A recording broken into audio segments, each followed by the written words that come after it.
Little Miss for today. Ating Little Miss Philippines number 2 from Bocaue, Bulacan. Okay. Anak nina Edwin and Maria Citadel. Paano mo nalaman yan? Medyo magaling ako. Psychic ako. Okay. Ang kanyang paboritong pagkain ay gulay at isda. Gulay at isda ba? Ah. Okay, yan. Tama-tama yan sa mga chikiting. Siya ay 5 years old. Ang kanyang talent? Siya ay magtutula. Tutula. Ang kanyang tula ay ang karapatan. Tama. Ang karapatan. Let's all welcome Little Miss Philippines number 2, Chelsea Day Salonga. Karapatan ni Susana Jane Galvez. Wow. Sapat na pagkain, ayos na tirahan, malinis na damit, at mga kagamitan. Ang lahat ng ito'y sa aking ibinigay ng mga magulang.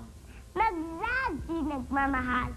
Nang ako'y lumaki at naging handa na, ang sabi sa akin, dapat mag-aral ka.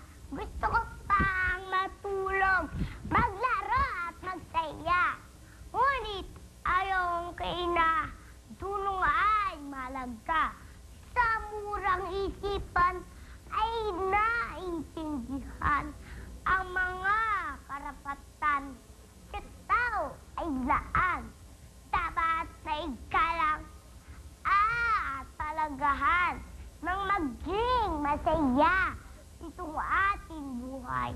Maraming salamat po sa pakikinig sa akin at salamat po. Okay, Galing niya, no? napakagaling ng kanyang tula. Ang karapatan. Parang medyo galit eh. Hindi naman. Tutuwa nga mga tao eh. Paano? Ang karapatan! Sabi ni nanay! Okay. Maraming salamat, Chelsea Day Tinatawag ko Salonga. si Chelsea Day Salonga at ADL Sam De Jesus. Si Helen, si Shine, si Winnie, si Paul, si Beth, si Rose, si Peli. Mga Ayan. Sana girls yan. Yun. Sana. Si Dr. Joey. Doctor ano ka doon? Peron. Peron? Hoy. Di ba kwento ko sa'yo? Oh, sige, mamaya. Sige.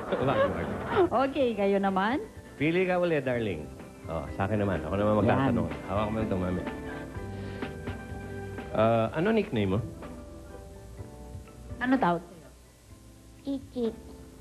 Chichi, okay. Kapag malungkot si mami o si daddy, Chichi, paano mo sila pasasayahin? Ano po, patatabahan ko. Patatabain mo. Patatawanin niya. Paano mo ba daw patatawanin? Ano po? Pag-i-smile lang po siya. Pag-i-smile. Ikaw ba, hindi nang gagawin mo? Pare? Opo. Ikaw na, oo. Ka lang na, oo. Aha. Magkapatid, hindi. Magkaiba apelidin yan eh. Okay. Lagi ka bang masaya sa bahay? Opo. Ano ginagawa mo para laging masaya? Ano po, naglalaro po. Okay yan. Siya lang yung masaya. Yan. Mahirap sa Ito, nagliligpit si Tita na Tony, laruan. maliit Oh. din, di ba? Ilan ang laruan mo naman? Ako? Isa lang. Ano? Nilalabas pag Pasko. Christmas tree? Laruan mo, Christmas tree? May manika ako, walking doll. Oo. Okay. Pumipikit. Pumipikit, oo. Pero nung lumaki, ikaw na yung pumipikit. Sige, thank you, ha? Thank you, Chelsea. Tuntua si Jose. And Adiel. Philippines number 2, Chelsea Day Salonga.